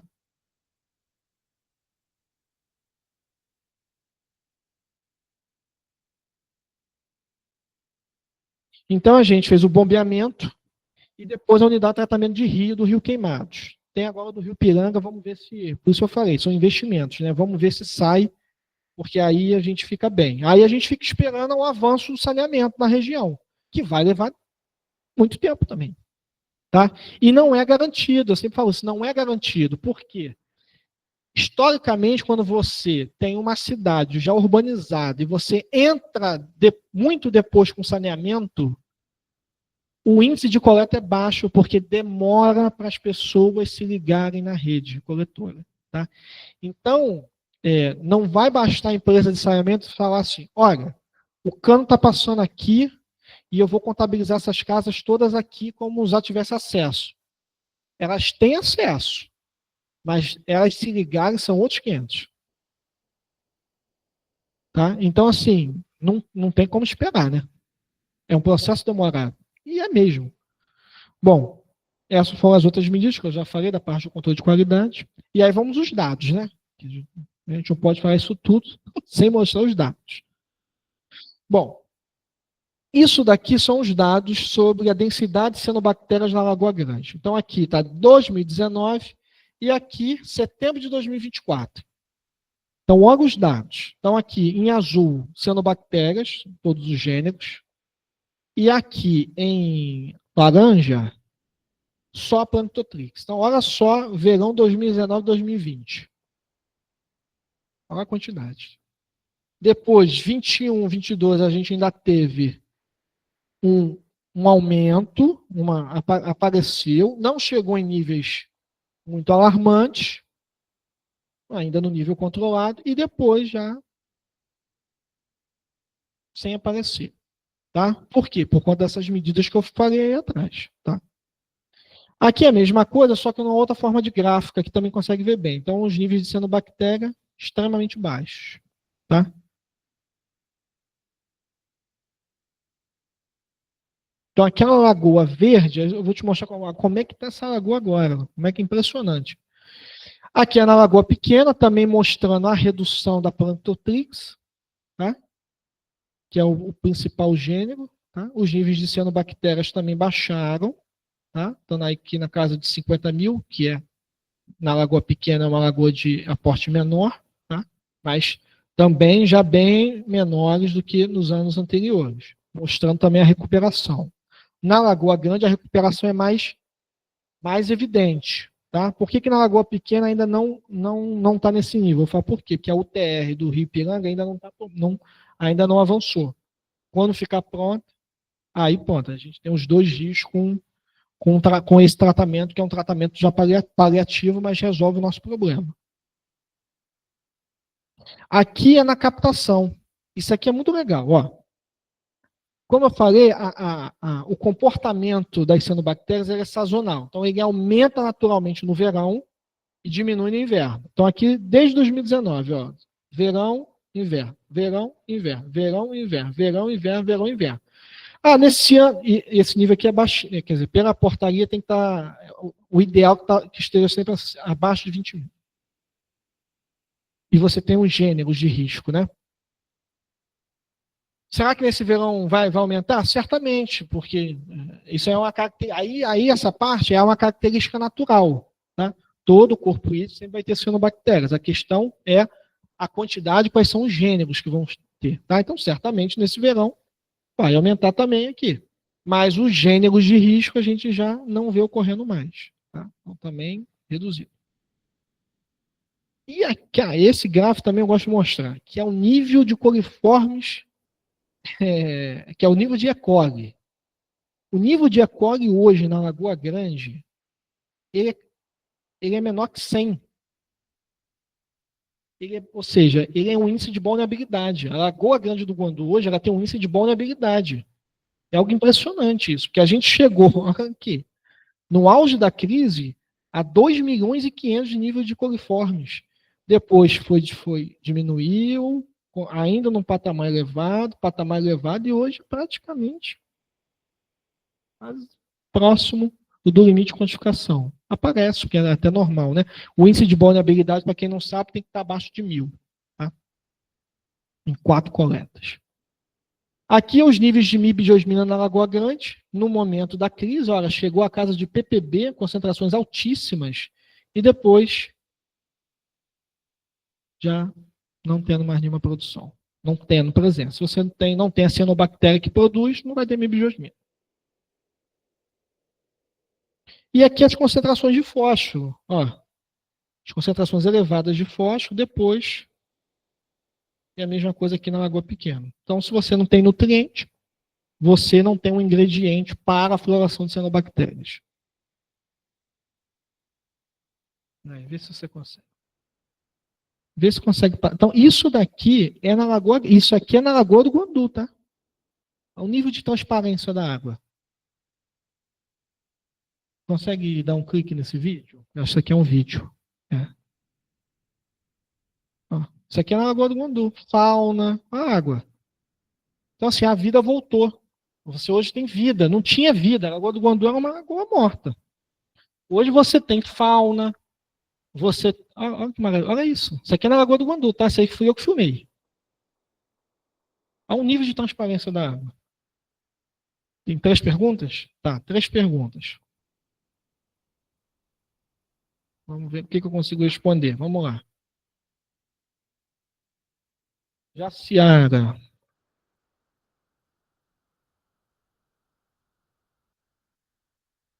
O tratamento. Não, tá.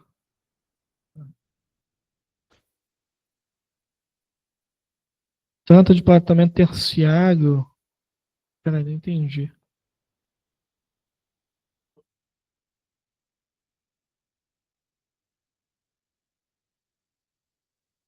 Se tem a planta de tratamento DCA, podemos dizer que a água do Guandu passou de classe 2 para 3? Nossa pergunta não faz sentido.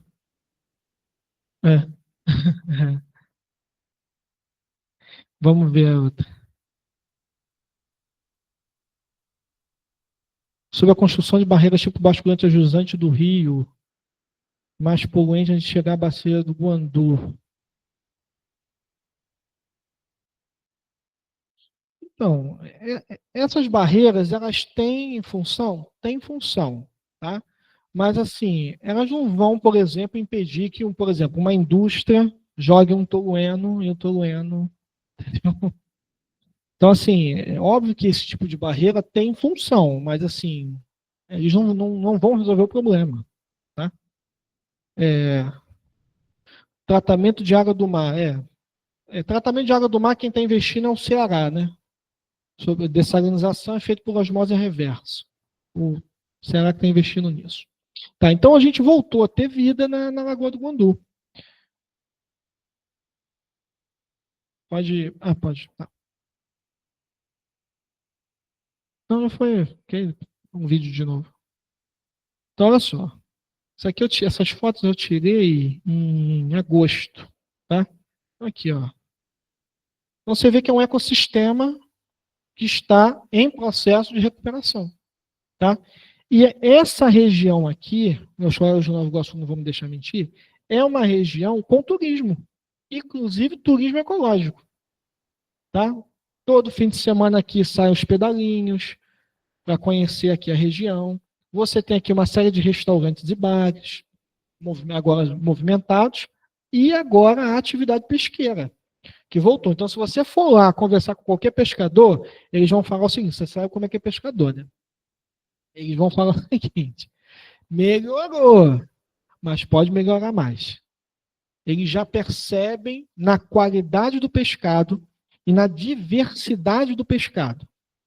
Tá? Então, olha, isso aqui também é lá no Guandu.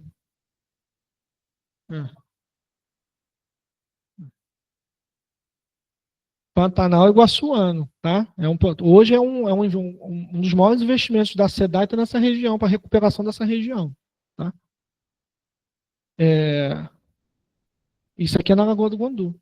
Tá? Então, assim, há 4 anos atrás, a gente vê aquele cenário de caos. Né?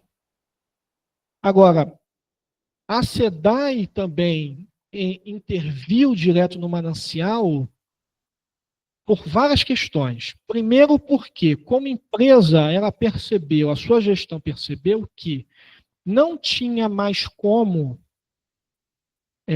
a gente ser uma indústria química padrão. Ou seja, eu recebo meu insumo, o insumo veio e ele veio desse jeito aí. Não, aí houve uma mudança de paradigma dentro da SEDAI, dentro da gestão da SEDAI. Não, a SEDAI não é só uma indústria de tratamento de água, de produção de água. A SEDAI é uma empresa ambiental, é uma empresa que tem compromisso socioambiental. Então, portanto, ela também tem compromisso com o coletivo, com o território. Então, ela tem compromisso com essa região. Né? E também porque essa região que vai, por assim, uma usuária de recurso hídrico, é essa região que vai propiciar a ela o seu insumo. Tá? Então, hoje a SEDAI ela trabalha em parceria com as secretarias de meio ambiente, com o Comitê de Bacia do Guandu, com o Ministério Público, com o INEC. Antes, qual era a visão dentro da empresa? Não, é tudo inimigo, é tudo adversário. Isso acabou, graças a Deus, isso acabou. Hoje nós temos relações de parceria. Até porque, para fazer isso daí, a gente precisa de ajuda, né? De licenciamento, de muitas vezes de uma forcinha, de convencimento, né? Para poder fazer avançar. Tá? E aí, isso também fui eu que tirei. Eu tive lá, eu gosto muito daquela região. Eu fui chefe de tratamento do Guandu durante um tempo, né? Durante os últimos 2 anos. Esse aqui é o Magno. Tá? Esse aqui é uma tilápia, né? É uma tilápia. Aí eu tive lá conversando com ele, aí eu perguntei, e aí, Magno, melhorou? Ele melhorou muito, pode melhorar mais. Ele falou assim, a Lagoa Grande está um espetáculo, está muito bom. Ele, inclusive, reclamou da transparência da água. Porque quando a água é muito transparente, o peixe vê então foge, né? Então, assim, a água está tão transparente que os peixes estão fugindo. Mas o que ele falou? A diversidade de peixes aumentou. Então, hoje tem, por exemplo, está aparecendo tucunaré, então está aparecendo peixes que não apareciam mais. Por quê? Por conta do processo de recuperação.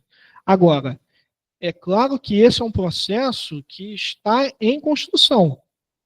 Tá? Ainda a SEDAI tem que fazer ainda mais investimento naquela região e permanecer na operação desse sistema para que esse sistema se consolide até que o saneamento nos municípios que estão ali o Rio Queimados e Rio Ipiranga, particularmente Nova Iguaçu, Queimados, Japeri, até que o saneamento se consolide, avance e esses municípios tenham universalização. Então, isso ainda vai levar tempo. Então, até esse tempo, a SEDAI tem esse compromisso. Tá? Então, resultados. Aí vem uma outra consequência. Aí o pessoal, os químicos aí, hardcore. O meu insumo melhorou. A água bruta melhorou. Se a água bruta melhora, eu gasto menos produto químico para tratar a água. Então, hoje, isso já está até desatualizado, isso aí. Hoje, só no ano de 2024, a SEDAI economizou em produto químico, ou seja, sulfato de alumínio, cloreto férrico, cloro, PAC, enfim, todo um portfólio que a gente usa dentro da estação do Guandu, a gente já economizou em tonelada, hein? Ali está 7.700 toneladas, mas eu já posso falar que a gente já economizou 11 mil toneladas. Por quê? Porque o insumo melhorou. Por que o insumo melhorou? Porque a gente investiu na bacia. Então você vê que aquele pensamento antigo é um pensamento um pouco retrógrado, né?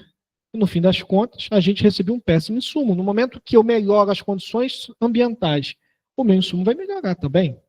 Então, isso acabou trazendo para a gente redução de custo. Hoje, só a ETA Guandu reduziu em custo de produto químico, até o presente momento, em torno de 35 milhões. Por quê? Porque melhorou. Tá? Então, os índices, a Lagoa Grande, a gente teve uma melhora na qualidade, na Lagoa Maior. Tá?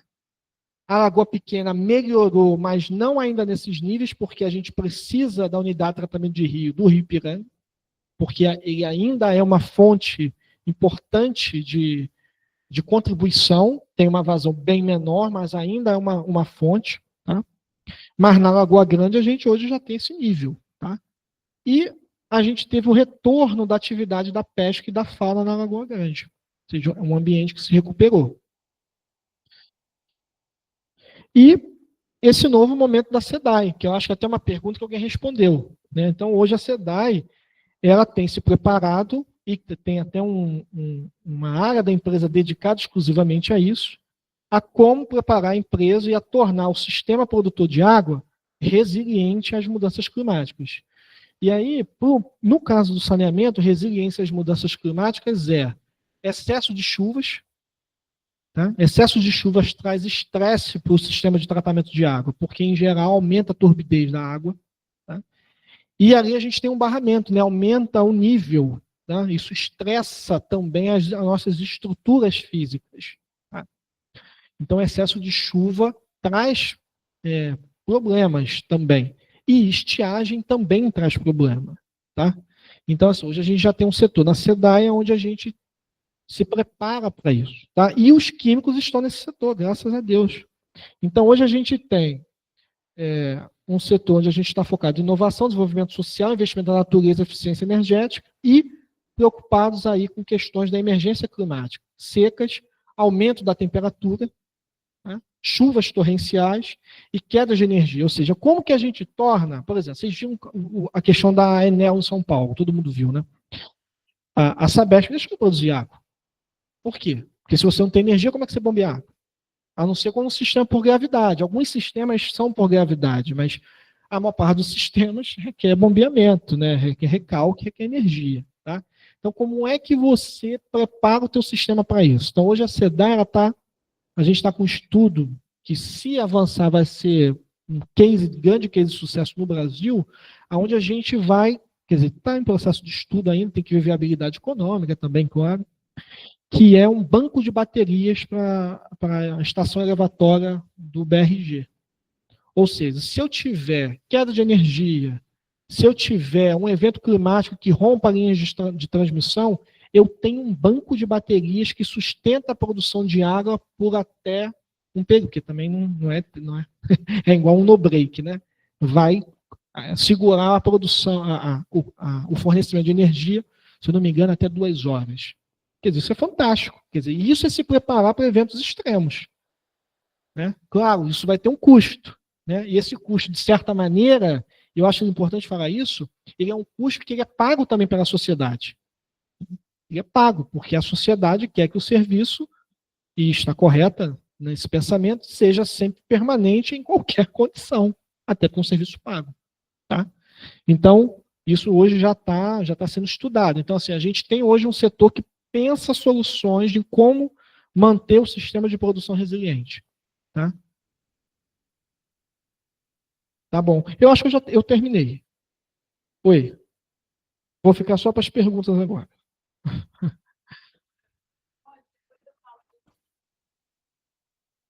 Pode colocar no primeiro slide? Aqui fica de fundo. Olha, pelo que eu entendi, a diluição, né, o bombeamento ajudou enormemente a resolver o problema. Na Lagoa Grande resolveu o problema. Fazer o saneamento que está chegando nessas lagoas é mais complicado. É porque demora, né?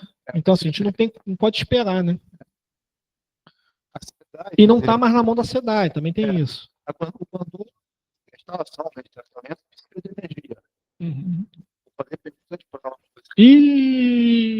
Pergunta de prova vai ser difícil responder, ainda mais energia, não sei engenheiro elétrico. Lá nós temos como incentivar que se coloque lá o centro de energia fotovoltaica flutuante nessas 2 lagoas. Oi. Ah, tá.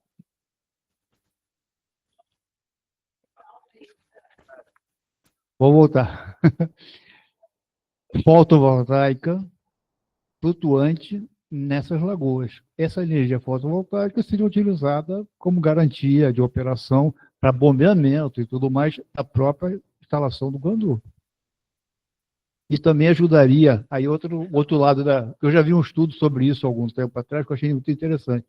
Ajudaria também essa questão desse desenvolvimento, né? Porque você vai evitar a luz em muitos pontos, que podem ser pontos mortos. Tá? E seria interessante, não é uma coisa a ser pensada também nos investimentos? E isso daí já foi pensado, até porque você faz uma cobertura, né? Isso. Isso está sendo pensado em uma outra área que a gente tem ali na Itaguandu, não na Lagoa. Vou te dizer porque na Lagoa não avançou. Porque a Lagoa não é da SEDAI. A Lagoa é do coletivo, é do território. E ali existe uma comunidade de pescadores. Então, assim, isso não teria como avançar por conta da subsistência dos pescadores. Então, por isso. Mas um parque de energia fotovoltaica também está sendo estudado pela SEDAI, tá? Não ali na Lagoa do Guandu.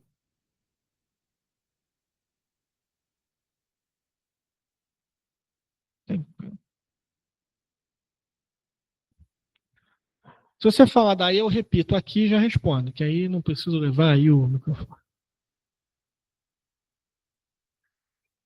Ah, tá. Então vai ter que ir lá. Já deixei aí uma boa noite a todos. Meu nome é José Arnaldo, superintendente de meio ambiente de Nova Iguaçu, gestor da APA Guanduaçu e presidente do CONDEMA de Nova Iguaçu.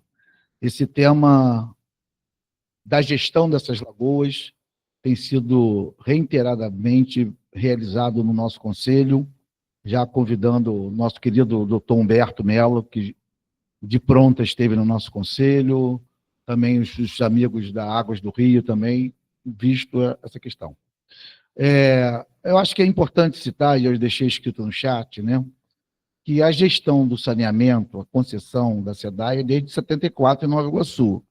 Então, essa corresponsabilidade, ela também advém, inclusive, do não cumprimento do plano de 2004, né, o planejamento estratégico pela própria empresa. Mas, passado isso são águas passadas, né, o que eu acho que a gente tem que colocar primeiro é como que a gente faz a gestão sobre a nova concessão, sobre o RM, né, sobre governança do Guandu, sobre a prioridade de investimento do saneamento, como deveria estar em função da modelagem BNDES. e o caderno de encargos. Priorizar em 5 anos o tratamento absoluto de Nova Iguaçu, Queimados e Japeri, que a estação está lá em pleno vapor. A de Queimados, a do Prados Verdes, em Nova Iguaçu, não. Nem abriu licença em Nova Iguaçu. Então, acho que essa governança institucional alta, né, chamar aqui a atenção do nosso governador, do presidente da SEDAI, dos prefeitos, né? Eu estou falando, inclusive, como representante da comissão de titulares da Gernesa, né? Que também não acontece essa reunião. Então, é importante a gente colocar que essa governança alta, ela tem que sair e a gente entender melhor os projetos. Eu estou dizendo, inclusive, como gestor público, e pergunto no meu setor de licenciamento, a única que abriu até agora foi a ET Botas, que não tem nada a ver com esse contexto, né? Está na Bacia da Guanabara. Então, a gente é importante, nesse sentido, fazer essa governança alta para acelerar esses investimentos. Então, essa é a primeira fala. Segundo, é importante lembrar aqui a luta dos pescadores para muitas das conquistas. Uma delas, o bombeamento. A recuperação do DIC, foram 34 milhões investidos pelo INEA, com muito a luta dos pescadores, que desde 2017 eles apontavam o rompimento do DIC.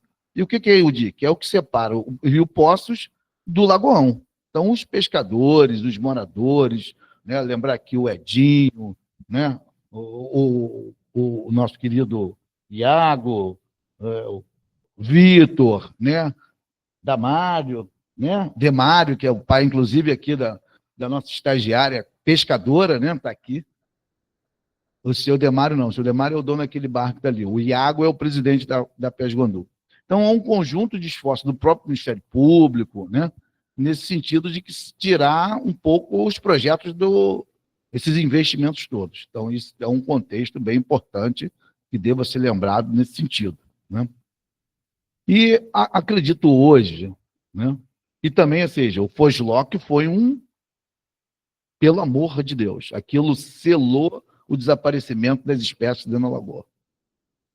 E a gente espera, uma das questões aqui, né, estou até buscando a Alessandra, do seu setor de meio ambiente, para que possa disponibilizar os relatórios para Nova Iguaçu, ou o número do CEI do licenciamento, para que a gente vê o que a contratação que vocês fizeram sobre a ictiofauna da lagoa e o que avançou. Isso é importante.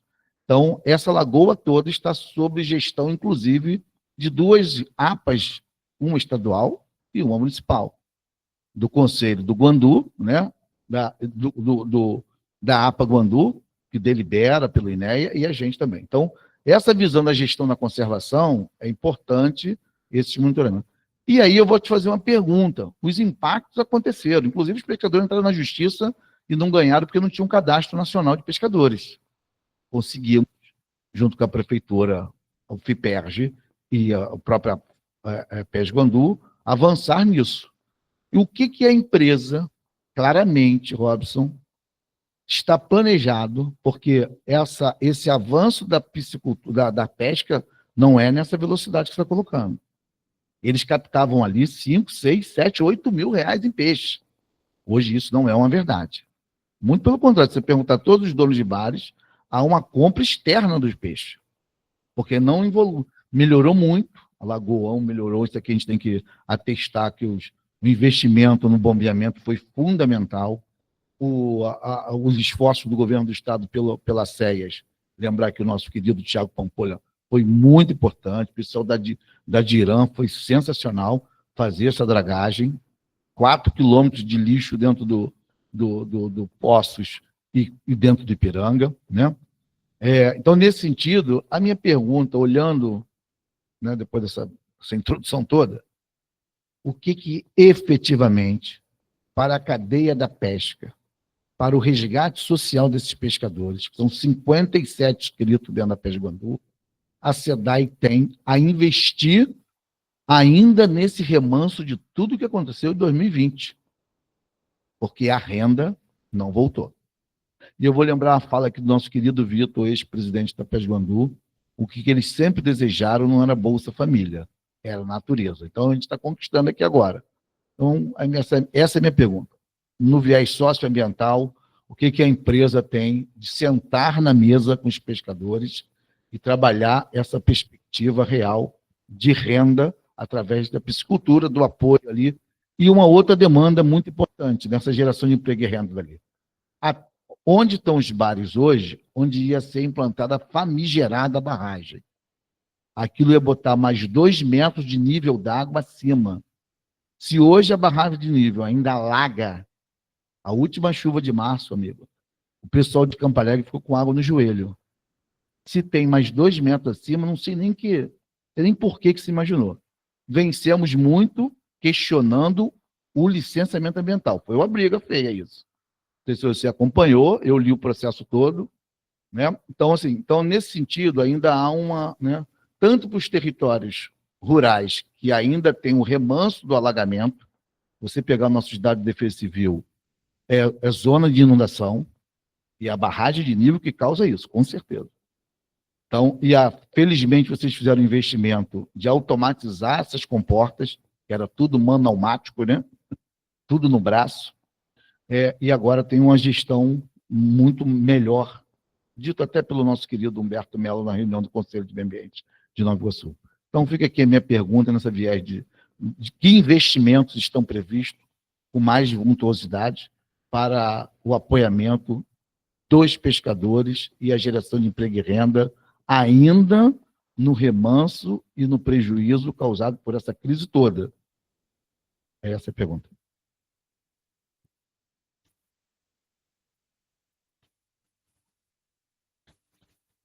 Primeiro, agradecer as questões. Só esclarecer que, quando eu falei, me referi a queimados, que não tinha contrato na Nova Iguaçu. Em relação aos pescadores, bom, eu concordo com 100% do que você falou. Lembrar que a SEDAI é uma usuária também do recurso hídrico. Então, assim, hoje a visão da administração da empresa é que nós somos parceiros da comunidade local. Nós somos usuários da água e somos parceiros daquela comunidade. Na sua fala, você reconhece que melhorou, e realmente melhorou. Você passa ali no 32, na ré do 32, você vê o pescado, onde você não via, tinha desaparecido. Eu trabalhei ali anos na minha vida, então eu conheço bem a região. Tá? Hoje você já vê as barracas de peixe voltando, o que ficou muito tempo sem. E pode melhorar, e deve melhorar. A SEDAI, ela tem hoje um setor socioambiental, onde a gente deseja, e já me coloco aqui à disposição para receber e fazer essa interlocução. Tá? Hoje a SEDAI tem um edital socioambiental aberto para apoio a coletivos, tá? E é do nosso interesse que a comunidade de pescadores do Guandu seja agraciada. Então, assim, já me coloco aqui à disposição. Tá? É do nosso interesse, porque nós entendemos que nós estamos naquele território, tá? E aquelas pessoas são importantes para a gente. Tá? E eu, como profissional da empresa, e aí agora estou me deslocando um pouquinho da instituição, eu, como profissional da química, tá, também me coloco à disposição. Tá? Porque entendo que esse investimento que a SEDAI está fazendo, ele precisa ser completado. E a gente precisa do apoio dos órgãos, até para, eu sou muito tranquilo em falar isso, tá? Até para nos sinalizar qual é o melhor caminho. Eu não tenho nenhum problema em falar esse tipo de coisa. Eu acho que os órgãos de regulação, os órgãos de acompanhamento de contrato de concessão, eles estão aí para aprimorar a concessão. Tá? As questões que você trouxe sobre a bacia do Guandu em 5 anos, é verdade, está lá no contrato de concessão. Tá? E existem os comitês de acompanhamento desse contrato de concessão. Se eles não estão funcionando da maneira como deveriam, é uma questão que a gente tem que discutir talvez num outro fórum. E aí a gente pode discutir isso à parte. Mas existe as ferramentas para o acompanhamento desses contratos de concessão. E eu concordo com você. Se está no encargo do contrato de concessão, a sociedade civil tem o dever de fiscalizar e exigir. Então, estamos de acordo. Então, aqui, como representante da SEDAI, quanto gerente geral do controle de qualidade da parte de tratamento, me coloco à disposição para realizar a interlocução, e nós temos o edital socioambiental, tá? Onde é o nosso interesse investir nos coletivos do território. Agora, independente disso, acho que estamos prontos aqui para avançar numa pauta mais avançada em relação à comunidade de pescadores ali da região. Tá? Então, já me coloquei à disposição. Espero ter respondido o colega. Tá?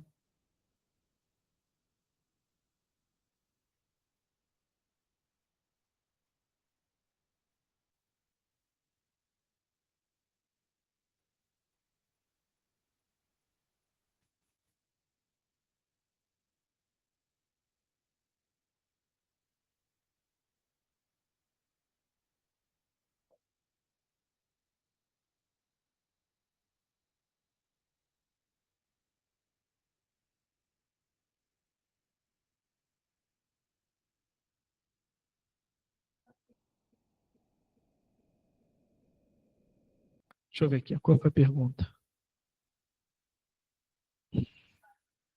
Nas barreiras já foi.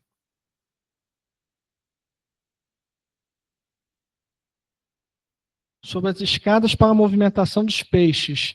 Isso é um questionamento que eles me fazem. Não? A gente tem que discutir isso num outro fórum. Mas a última vez que eu estive lá, essa foi uma coisa que foi questionada. Em Munana Laranjal, a gente conseguiu resolver isso bem. O Guandão é um desafio, mas para tudo tem solução.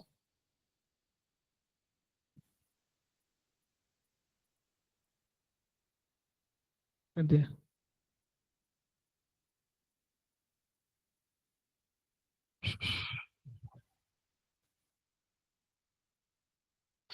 Zonas rurais de Campo Alegre e Marapicu que necessitam de sistema de monitoramento, nível regra e mobilização social resiliente.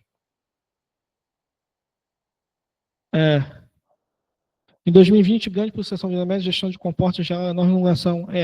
Tem que ver lá, 2020, você dá investir em sistemas de alerta para comunidades ajusantes, e o remanso causado pela barragem de nível causou alagamento nas zonas rurais de Campo Alegre. É isso que você falou. É a pergunta dele. Tá. José Arnaldo. Por fim, como está a cobrança hoje pelos órgãos ambientais para o tratamento de esgotos? Então, isso foi o que a gente conversou. Então, hoje, o que acontece? A concessão ela tem a meta de universalizar até 2033 e a sociedade civil tem diversos fóruns para cobrar isso. Tá? Um dos fóruns são os comitês de acompanhamento dos contratos de concessão. Quem não conhece, digitem no Google, tá? Que é uma forma da sociedade civil participar.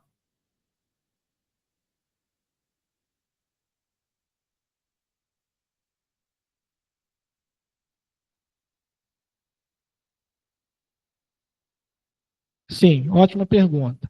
A Itajaperi, ela fica ali na confluência do Rio Santana com o Rio Guandu. Então, já respondendo a pergunta do colega, sim, é feita a troca de informações. Então, por exemplo, se tem chuva torrencial, a turbidez maior vai chegar na Itajaperi antes, porque está na confluência do Rio Santana. Então, sim, existe um CCO integrado. Tá?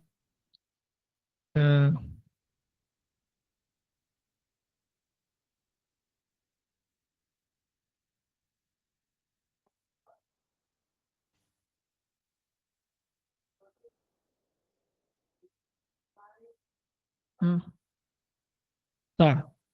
Vamos lá. Eu falei isso no início, mas não tem problema de responder de novo. Não tem problema. A SEDAI detém o monopólio da produção de água na região metropolitana e Águas do Rio distribui essa água em 2 blocos, tá? Os blocos 1 e 4, que seria Zona Sul, Zona Norte, a grosso modo, tá? Zona Sul, Zona Norte, Baixada Fluminense, tá bom? E é responsável pela coleta, tratamento e disposição dos esgotos também nessas 2 regiões, Zona Sul, Zona Norte e Baixada Fluminense. Espero ter. A SEDAI tem algum projeto que atua e estimule na coleta seletiva de resíduos para melhorar a água dos rios e, consequentemente, melhorar o processo de tratamento? Então, a SEDAI tem um projeto que é o Replantando Vida. Não tem esse cunho, mas o objetivo é o mesmo, que é o projeto de reflorestamento das margens ciliares dos rios. Tá? Pode falar, né? O projeto de educação.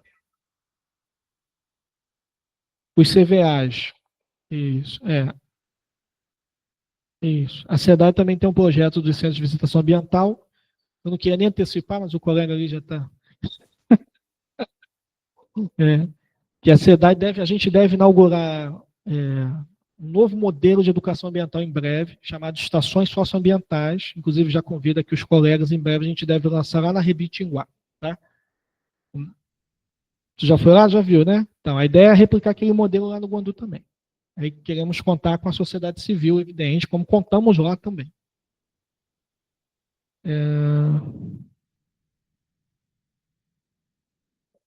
Bacia de Jacarepaguá está com a Iguá.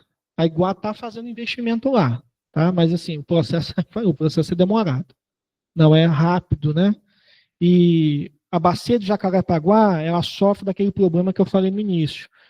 Muitos condomínios não querem se ligar na rede. Então, tem esse problema, tá? Então, é um problema que vai ficar aí. Que aí precisa de firmeza do poder público, né? Projloc, passo, coisa do passado. Foi? Tá. Campanhas para conscientizar. Tá bom, ok. Estou à disposição. Tá bom, tá ótimo. Temos perguntas na plateia.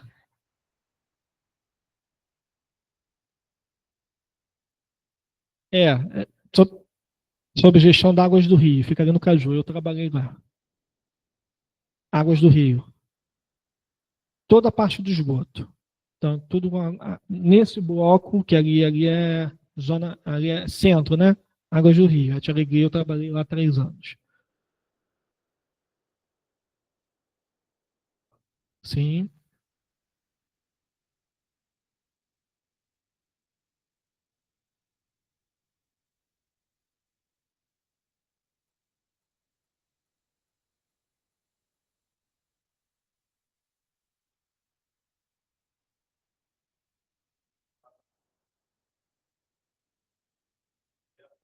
Temos.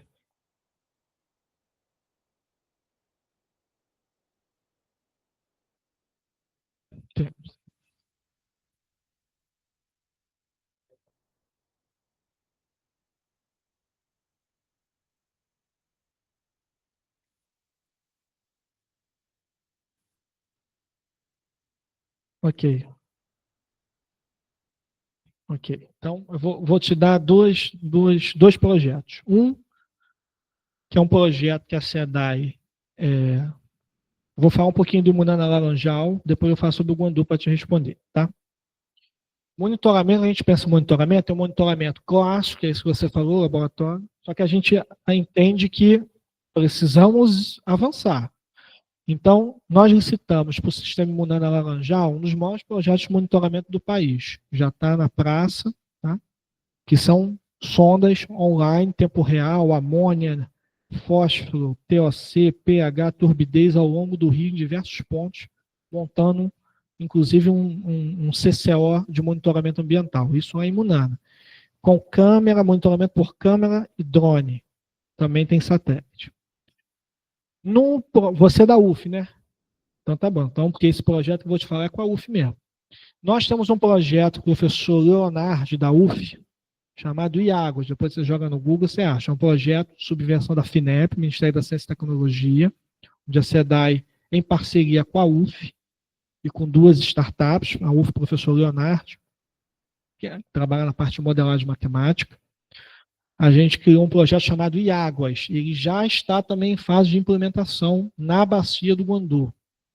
Esse projeto prevê sondas também de monitoramento online e monitoramento via satélite alinhado a um algoritmo de inteligência artificial com modelos preditivos para questões de emergência climática ou que possam colocar em risco a nossa captação. Esse projeto é um projeto fantástico. Depois joga no Google IAGOS, tá? SEDAI, FINEP, FAPERJ. Tá? Eu, modéstia à parte, eu sou o escritor do projeto, então vou fazer aqui um merchan do projeto, mas é um projeto fantástico, tá? Projeto SEDAI, FINEP, FAPERJ e UF, tá? Onde a gente está desenvolvendo esse projeto, e é um projeto pesquisa aplicada. Por quê? Até por questões burocráticas da FINEP. Parte das sondas estão sendo desenvolvidas. Elas não estão sendo compradas, elas estão sendo desenvolvidas. A pesquisa aplicada mesmo, né? E o algoritmo de inteligência artificial que está sendo desenvolvido pela UF também é inédito. Muito provavelmente, quando o projeto pela FINEP ele tem que ser concluído até dezembro de 2025, né? E aí a gente vai ter um software, né? Então, a gestão da Itaguandu, a gente vai ter um software com monitoramento online, com um algoritmo de inteligência artificial prevendo situações de risco.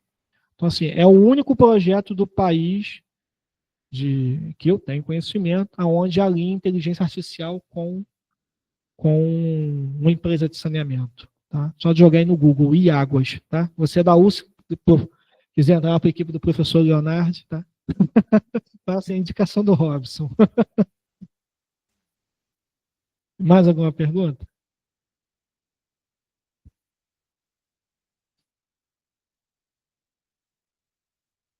Uhum. Naquela crise emergencial foi o que resolveu. Posso. Então, o carvão ele tem uma capacidade de adsorção, né? Adsorção, processo de adsorção. Não, carvão ativado. Aí tem lá o número de iodo dele, de índice de iodo, isso, tá? Acho que é 800, se eu não me engano, índice de iodo. Não lembro de cabeça, mas acho que é 800. Tá, então lá naquela crise, para ter uma resposta imediata, hoje a planta está operacional, né? Quando precisa a gente usa. Lá na crise que a gente usou para fazer a adsorção do MIB e geosmina, que estava em excesso na água bruta, nós usamos carvão ativado, que é uma técnica de tratamento avançada que responde muito bem para contaminantes orgânicos. Tá? Tanto funciona bem que nem no Nana Laranjal nós também usamos carvão ativado, e foi carvão ativado que conseguiu fazer a absorção de tolueno lá naquela bacia. Tá? Agora, eu não sei, eu estou achando que é de origem vegetal. Mas vem tudo lá do Paraná, as empresas. Depois são tudo lá do Paraná. Então, eu acho que é origem vegetal, sim. O índice de iodo é 800, se eu não me engano. Depois,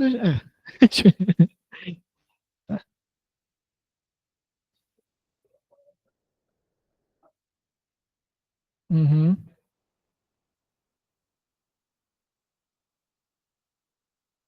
Não, não.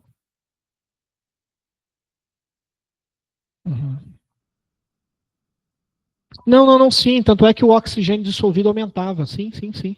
O OD chegava a 10, 11, 12. Isso. Assim. Inclusive, a gente utiliza como indicador o oxigênio dissolvido. O oxigênio dissolvido começa a passar de 8, 9, a gente já liga o sinal de alerta.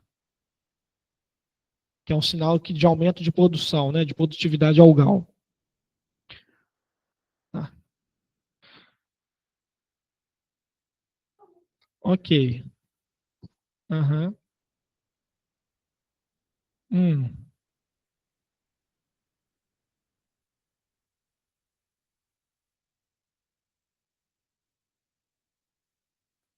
Das boias de ultrassom. Tá. Então, as boias de ultrassom foram fundamentais. Sobre as boias de ultrassom. A boia de ultrassom é uma tecnologia que ela não é uma tecnologia que elimina. Tá?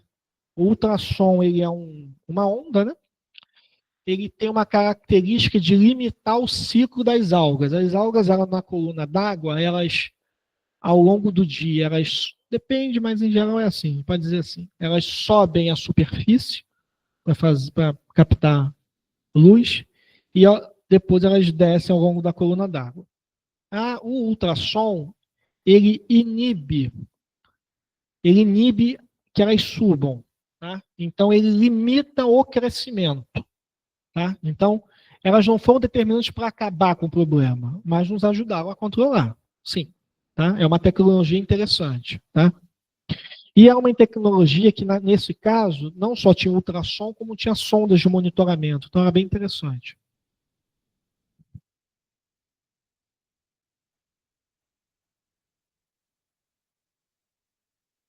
Ótimo. Vamos ver se a gente atendeu as expectativas, né?